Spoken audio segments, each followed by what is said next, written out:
So guys, ito Arubito tayo ngayong gabi sa Amazon. So papunta na tayo sa warehouse natin dito sa Otak. So ngayon siya, pinutin natin to, pinutin natin schedule, go to start location. Pwede nyong i-google map kung di kayo sanay sa map ng Amazon, ayan. Pero mas mabilis talaga, saka mas maganda yung detail sa Amazon pag pinano nyo. Kasi pati yung number, for example ito, yan, number ng building, kung ano yung nanchome, kung ano yung nandiyan, pati yung pangalan ng building, pati pangalan ng mga kunwari, Kenya, yung simpleng bahay, yan, na nakasulat lahat dyan. Mas madali siya, yung nga lang medyo delay talaga siya, medyo mahirap din siyang gamitin sa umpisa, pero pag nasanay ka, okay lang din. So dahil tayo mga ano to nag-start ako lagi paggabi, mga 7:15 ng gabi yung call time no? Pero kailangan 30 minutes before nandun ka na. So 6:40, mga 7 dapat nandun ka na at least. Kung kukunin mo yung ano, kunwari 7:15 na schedule, before 7 dapat nandun ka na. Magsa-sign in ka, tapos yun, pagka mag-i-scan ka nung mga package, bibigay naman sa'yo lahat yun doon. Pag sa umpisa, i-guide ka naman nila. Kaya medyo ano, ang pinaka mahirap lang talaga sa umpisa yung pagpunta mismo sa warehouse. Tapos yung kunwari hindi ka talaga sanay sa mga ganong kalakaran. Kasi ang daytay talaga dyan pag pumunta ka sa mga ganyan, kung nakapag-deliver ka na dati, ano, hahanapin mo yung parang madugutsi nila, yung counter nila. Siyempre yung lugar muna, kung anong floor, kung anong ano, tapos hanapin mo yung counter. Pag sa counter ka, magsusulat ka. Daytay pag driver ka, may alcohol check yan. Pinag-alcohol check kayo kung nakainom ka ng alcohol, tapos magsusulat ka na, tapos yun ay bibigay sa'yo.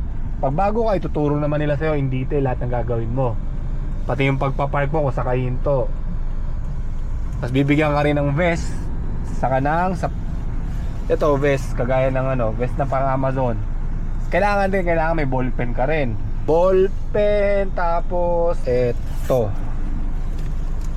Eto, dalawa yung papel na halos kailangan mo mula sa kanila Eto, yung papel na yan. Ito yung sticker, kunwari, mga tawag dyan pag may fuzai, yung mga nire-return mo sa kanila, kunwari hindi mo na i-deliver, kailangan mo i-return sila, lalagyan mo ng sticker. Mamaya pag meron, tuturo ko sa inyo kung paano. Ito yon. Tapos, ito naman yung pag may iiwan ka sa mga taco high box. Taco high box yung parang mga locker ng mga mansion. Yan, ito yung kailangan kong papel. Dahil talaga susulatan mo yan, pati reason checkan mo. Pero ako kasi medyo sayang sa oras. Ginagawa ko yung box number lang, saka yung password nandito. Ang tamang paraan talaga, pati yung serial number ng item, susulat mo din. Saka kung ano yung dahilan, basta may checkan mo yon. Pero kahit hindi na, okay lang yun. Mga isang taon may ko na rin namang ginagawa. Pag mga kunwari mag-start na kayo, talagang medyo mag-focus kayo talaga sa ano, sa tama. Kasi kagaya niyan, tingnan mo to. Pag click nyo yung dashboard, ayan, ito mo bumaba, di ba? Pag etong guhit na yan bumaba rin sa pinakadulo, GG na kayo dyan. Wala na, kubi na kayo. Kaya kailangan alagaan nyo, hindi kayo pwede magkamali. Sa umpisa talaga makakapa kayo, lalo pag di kayo sanay. Kaya siguro suggest ko talaga, mag-Uber Eats muna kayo. At least masanay kayo sa map, sa kayo sa mga deliver. Kasi mas mahirap talaga ang Amazon para sa Uber Eats. Basic lang yung Uber Eats Kumbaga saka ilan lang yung di-delivera mo sa Uber Eats. Dahil pag 4 hours ka nag-deliver, makakasampu ka lang Pero sa Amazon yung 4 hours mo, makaka 50 plus ka. Nagmamadali ka talaga pag matagal. Pag yung ano, kasi may level yun sa umpisa kasi parang level onti pa lang yung ibibigay sa'yo, kaya hindi ka masyadong gahol. Pero syempre kahit onti yun, since hindi ka pa masyadong sanay, halos kakainin talaga yung 4 hours mo. Yun ang problema. Kaya unti-unti yun tumataas yung level, depende sa dami na nagagawa mo na. Pag mataas na yung level mo, kumbaga normal ka na, sa professional level ka na, mga ilang buwan siguro yun, yun na, bibigyan ka na ng normal na ng mga dami ng normal na ginagawa ng mga Amazon Flex drivers. Yun eh, medyo mahirap talaga pag di ka sanay. Kaya ingat lang talaga, sa kailangan pag-aralan mo rin. Lalo, kaya hindi siya applicable pag hindi ka talaga driver, saka lalo na masisikip talaga yung daan eh. Pag di ka sanay mag-drive, medyo hindi siya advisable talaga pag di ka pa masyadong marunong mag-drive. Kung kakakuha mo na ng menkyo mo, maganda mag-practice ka muna sa iba. Yung mga ibang delivery, yung tipong di ka nagmamadali, kasi baka ma-aksidente ka pa, kamamadali mo, kakahabol mo, tapos nasisikip ng daas, madilim. May maganda mag-Uber Eats muna kayo pag sa umpisa, kasi yun yung pinaka-basic. Kaso hindi ka pag-gaul sa oras, talagang hawak mo yung oras mo. Yung nga na, syempre, mas malita sahod ng Uber Eats kumpara mo sa Amazon. Amazon kasi fixed na siya eh. Pag once na kinuha mo, yun na yun eh. Ito na yung warehouse, yung TRC na yan. Yan yung warehouse na kukuhanan ko. Dahil tayo, pag sinundan mo yan, kasi simula mo lang, kaya tingnan natin yung mapa. Pag malapit ka na dyan, may lalabas dito sa baba na pag napunta mo ng destination mo. Sige, slow motion ko lang konti mamaya na eh. Tapos magtitake ka ng picture din dyan. Parang yun, yung picture na yun, para katunayan na ikaw talaga yung nagdi-deliver yung Hive Park ko. Tapos kiklik mo yan, next dyan yung picture.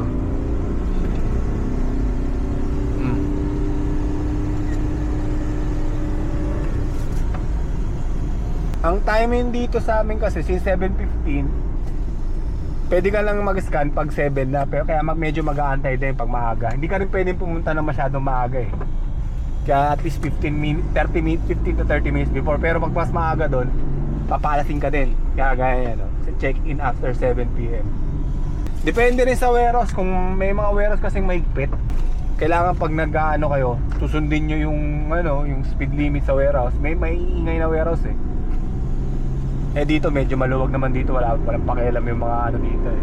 Tapos minsan din kailangan nyo naka-hazard kayo pag malapit na kayo dun sa yung destination nyo. Dito medyo pasaway ako, talaga ako nagtutumari dito, wala naman. Hindi naman to sakop ng mga pulis-pulis na yun. Pero syempre mag-iingat ka pa rin, titignan mo pa rin kung may tao. Depende nga sa warehouse, hindi lahat ng warehouse sa ganito yung tsura. Ito halos araw, lagi naman ako nandito kaya kapisado ko na to. Paikot-ikot lang. Etong gabi na to, yung nakuha kong course, 4.5 hours yung nakasulat sa kanya.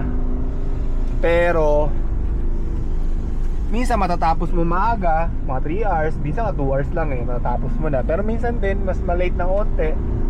Siyempre, i-consider mo din yung papunta, saka pauwi ng kung saan yung course mo, kung saan ka dinala. Minsan malayo eh. Dadagdag mo rin yun, kaya maabot minsan ng 5 hours pag medyo matagal. Tapos yung normal na presyo niya, dahil tayo fusing pag wala mga additional. Pero pag may additional naman siya, ito ngayon, yung course ko ngayon, mga Ichimang Sengyen to eh. Isang araw, yung ginawa ko, 4.5 hours, Ichimang Sangseng. Pwede na rin. Dito bawal actually camera, kaya papatayin ko na, mamaya na lang ulit, no? So ito, nakuha ko na yung mga items sa Amazon, nandiyan na. Di talaga kasi ako pwede mag-video dun eh, mapapagalitan tayo. Kaya pinatay ko muna ito. Ayan, meron akong 59 package, tapos 51 stop. Dahil pag ganyan karami, actually madami to sa oras na to eh. Normal, minsan mga 40, ganun, 40 stops lang. Kaya malapit lang naman siya. Ang problema lang talaga pag meron kang hindi na i-deliver na isa, kunwari walang customer, ayun, kailangan mo ibalik dito sa warehouse, babalik ka pa. Yun ang problema. Pero pag na-i-deliver mo naman lahat, walang naging problema, okay na. Kaya minsan tapos din naman ako mga 10, 10:30, ganun. Start ako na 7, mga 3 hours mahigit, 4 hours pinaka max. Pwede na rin. Kung may main ka na trabaho sa umaga, tapos dadagdag mo to, yun, plus additional siya, madami naman din kikitain dun. Abot ka rin naman nung pagmari. Depende kung ano yung umaga mo. Sa akin kasi, nagpipintura din ako, tapos medyo okay naman na yung sahod ko dun. Nasa, abot ka rin naman ng 5 goseng pataas. Or at least sangmang, mga ganon. Depende sa sahod mo sa umaga, saka depende rin sa event, sa gabi. Minsan may event kasi talaga eh. Lalo pag may mga, kunwari, Valentine's Day, yung mga ubong yaso, may bago magano. Yun, busy ang mga Amazon, kaya mas malalaki yung mga nila. So, ito na guys, ulit. Malapit-lapit na tayo sa first delivery natin. Ayan, 3 minutes na lang.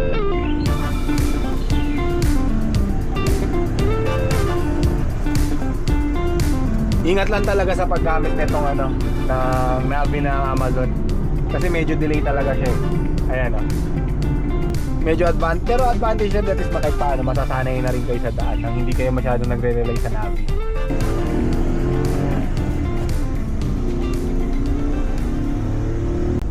Tapos to nga pala, maganda pag nagdi-deliver kayo, ipatay nyo yung wifi nyo. Kasi ano talaga siya eh, minsan nakakasagabal din yan eh. Lalo may ang daming area ng ano eh, yung pilit niyang sumasagap ng wifi. Tapos siya kagaya niyan, paplanuhin mo din to. Actually dapat nagplano pala ako. Ito. Meron diyang may oras eh, yan yung kulay blue yan. Ibig sabihin may oras siya, pag pinindot mo yan hanggang 9:30 lang siya dapat ma-deliver mo siya. Kaya yun dapat ang priority. Ito na, nalagpasan ko na ata.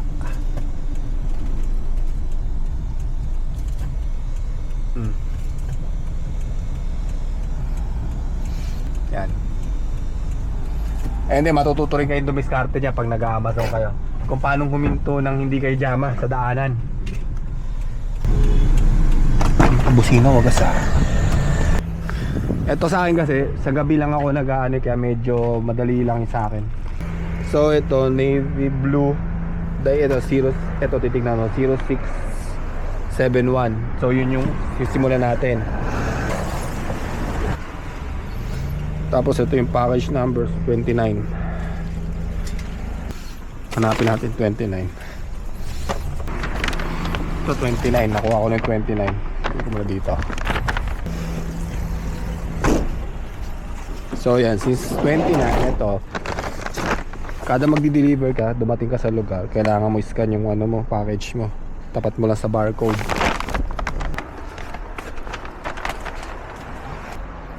Ako din naman ako nakakabasa pero kaya translate ko lang. Kagaya niyan, tignan mo. Behind the CSK car store. Sa likod, ito di sa likod daw. Tapos compare nyo lang yung kanji. Ito yung pangalan sa taas. Ayan, o parehas. Click natin ngayon.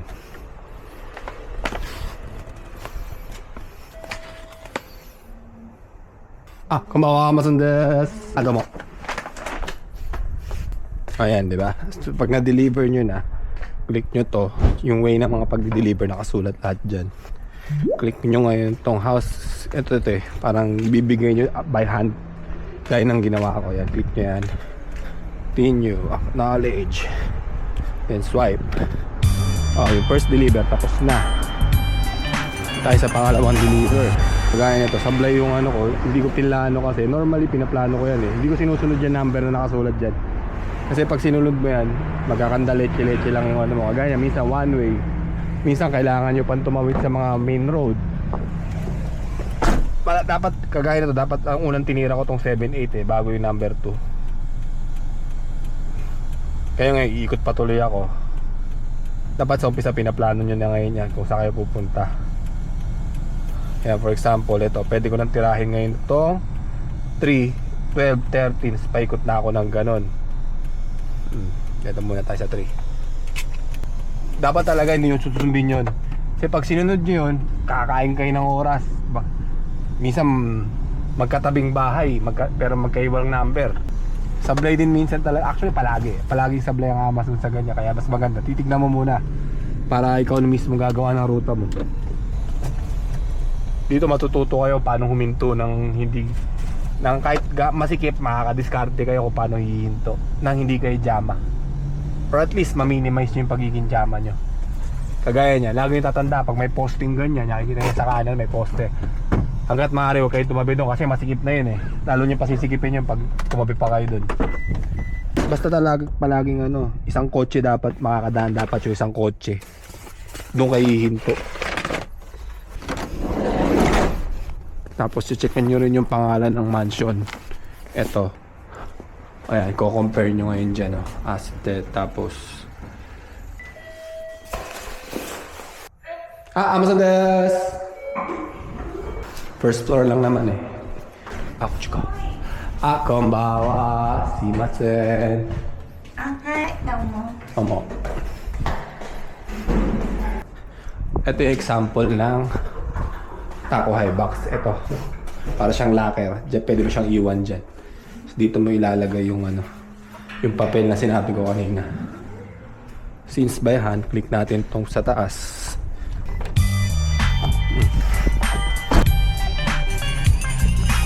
Kaya doon mag-iingat kayo. Tapos minsan, sa simpleng pagkakamali nyo, kakain kayo ng maraming oras. Yun ang pinakapangit sa lahat. Kasi one way, puro one way, mga ganun ba? Ayan, di ba medyo masikip yung daan. Ayan ang mga problema eh. Lalo pag, itong course ko na to, itong lugar na to, masikip to eh.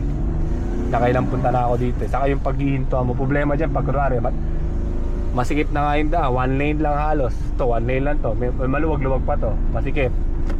Tapos biglang may sasakyan sa likod mo, ayun, mga malaking problema. Kaya kagaya ito, masikip to, tingnan mo. Ganyan yung mga dadaanan nyo pag nasa pro level na kayo. Example, hindi ko nga alam kung may daan dito. Ayan, meron.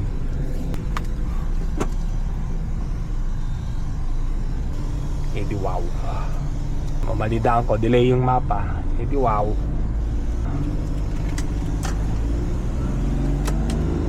Yan, kaya maganda pag ganyan, sasagad mo rin para magkasya yung sasakyan. Hindi ka jama. Parang ganyan, yung puro masarap natin. Dapat ganyan ka mag-park minsan. Pag talagang wala kang choice, tas masikip.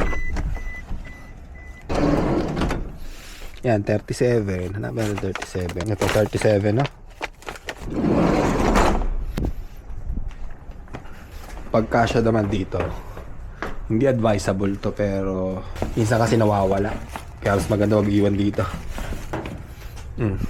Pag na-deliver nyo sa ganyan, i-click nyo to, mail slot. Ayan. Pag nasanay kayo, gagaling kayo mag-drive dito. Kaya sa umpisa, practice muna kayo sa iba. Kasi mababangga kayo pag di kayo marunong mag-drive dito. Puro kakaiba yung mga daan. Ayan, 24. Tama ba? Konbanwa masan desu.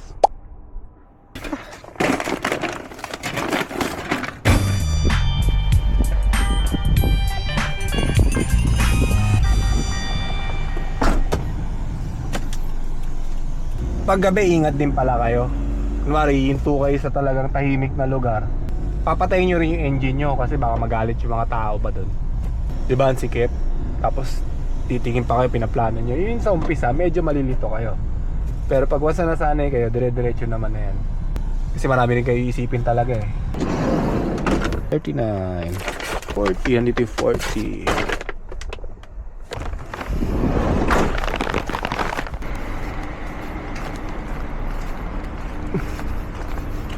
Walang elevator, kailangan nyo makyat. Wisit. Ayan.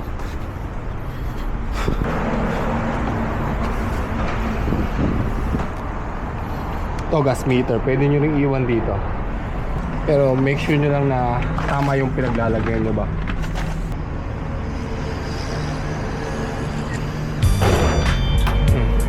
Hello guys, welcome back. Balik tayo sa pangit ang pwestong pagkasikip-sikip na buwisit na daan na yan. Papadaanin ka sa daan ng tao.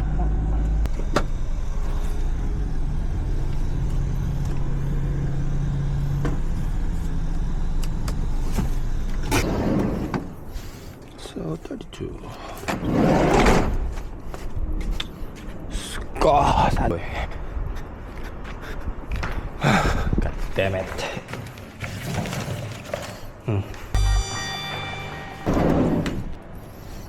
This one set down. Kulang lahat.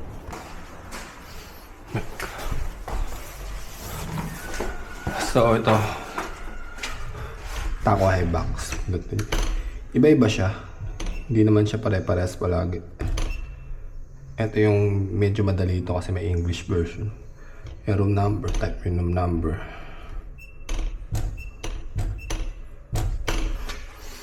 Others. Tapos ito yung bakanting box na pwede yung paglagyan. Pili ko yung pad. Pad din ako yuko.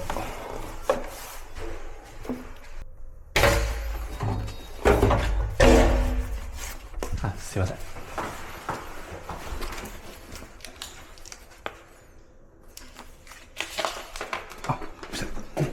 Ayos ka.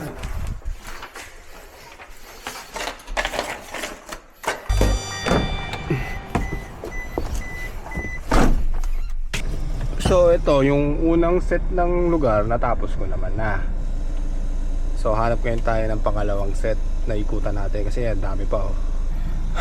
Kakalat ko na nga lang para at least nasa magandang parking kasi tayo. Sa akin ginagawa ko, pag onti lang applicable tong gantong style, pero pag marami yung course na kinukuha mo, medyo mahirap siya. Kunwari 65, lahat ng 60 nilalagay ko sa isang spot lang. Kaya kunwari 60, ito 80 nasa kanan siya, ito 69 sa part na to, para pag naghanap ka hindi ka na masyado mahirapan. 80 sa kanan, 60 dito, 70 dito sa kaliwa. Medyo rako siya ng paghahanap mamaya. Okay. 49, 25. Yan, dahil tayo mas madali na siyang hanapin. Nakaano na siya eh, mukha lang siyang bara-bara, pero pag talagang inisip mo talaga hindi siya bara-bara, naka-organize siya. Oh, ngayon pwede tayong maglibot-libot.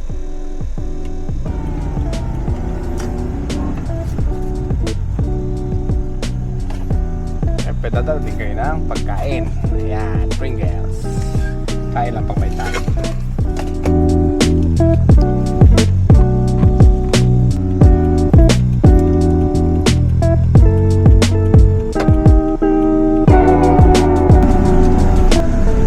Pamayos ko yung kitay ko. Namamatay-matay. Nakalimutan ko yan eh. Ano nung ginawa ng anak ko. Ito, problema. Gaya ito, ganito kasi kip. Paano kayo hinto dyan? Yan ang isipin mo yan. Kala masanay ka sa ganyan.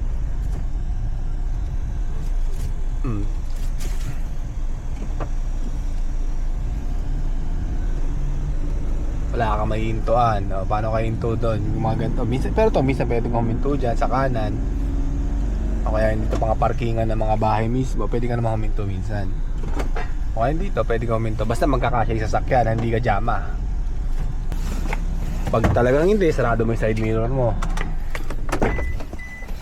Kasi mabubusinahan ka. Siyempre, mahirap na rin. Baka mapulis ka pa. O to, 42. Ang 42 nandito sa area to. Kaya, isa-isahin ko lang ngayon. O, di kita agad. Ni-layer by layer ko siya para hindi siya masyadong mahirap hanapin.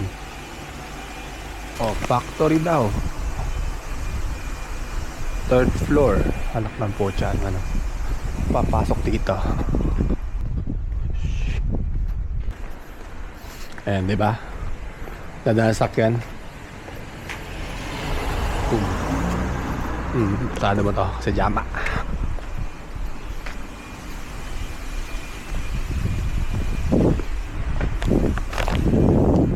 Hindi siya dun. Dito siya. Yun o. Sineswerte nga naman o. Kailangan pumasok. Yan, tingnan nyo ha, yung pangalan no? Hindi ko siya nababasa pero pwede naman siya yung compare. Yan, 43. Hanapin lang 43. O diba smooth?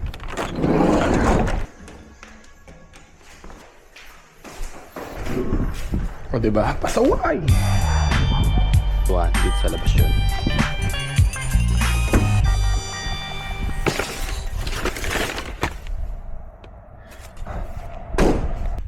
Walang yan.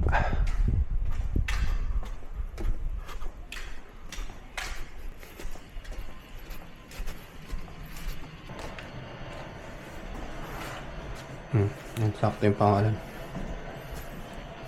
Amazon desu! Ano guys, mas? Ay, Tumo. Ay. Pero ingat din kayo sa pagpapasok ng mga bahay. Baka matrespassing naman kayo. Gamit din ang common sense. 62. Pwede mong kaliwaan yan. Pwede ka huminto dyan. Sana may mahintuan. Pero pwede rin hindi. Mabilisan lang naman. Hindi ka pwedeng huminto. 62. Mabuti na lang maliit at manipis. Kasyang kasya sa mailbox. 503.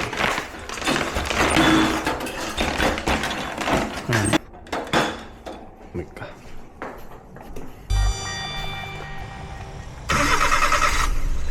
Ingat kayo. Pero pag wala na akong points, nag-iingat ako. Talagang dinideliver ko sa tao. Tapos pagkabang nakakapag-deliver naman kayo, umaangat naman siya. Yung alam ako, medyo marami akong points ngayon, kaya matigas mukha ako ngayon. Nako. 201. Tama dito nga. Sana bukas. 201. Cash and store. Sa tamad ako maglakad. Elevator tayo.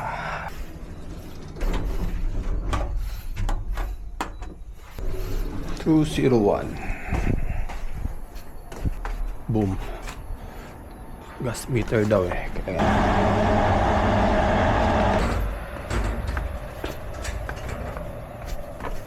yan, kung titignan nyo, di ba? Yung mga nihonggong ginagamit ko. Basic lang. Hindi naman talaga ako sasalita ng diretso, di ba? Aligid ko sa mga simasen, Amazon days. Puro ganun lang. Pero nakakapag-Amazon ako. Yun eh. Kailangan mo nito lakas na loob. Pag weak yung loob mo, may irapan ka. Para kaya mo naman pala, ayaw mo lang subukan kasi nangihina ka. Kaya tamad ka. Ay, yun ang problema. Mali. God damn it.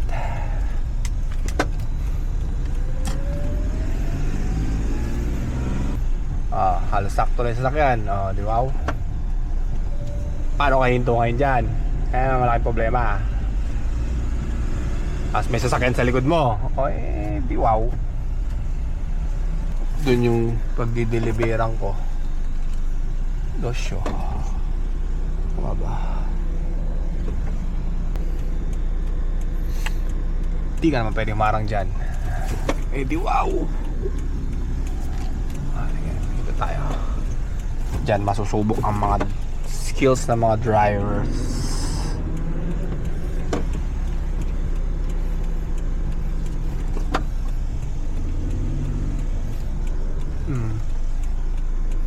Alam ba bangga? Kung bumangga ka, GG. Oops.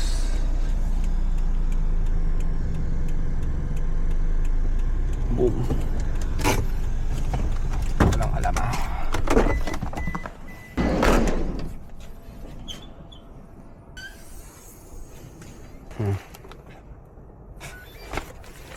Pinagkakasya kahit masikip. Mali ah. Ngayon. Actually ito hindi ko nababasa to pero nakabisado ko. Kaka-translate. Yan. Lalagay mo siya doon sa may parang darts. Yan. Yung bullseye. Sensor yun eh. Click pa yan. Tanda mo yung number 5 eh. It's 401 tanda mo. Dito mo ngayon ilalagay yung number 5.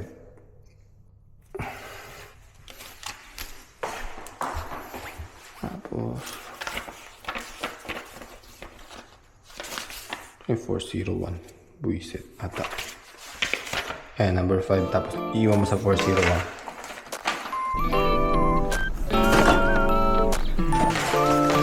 101.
Ano daw siya?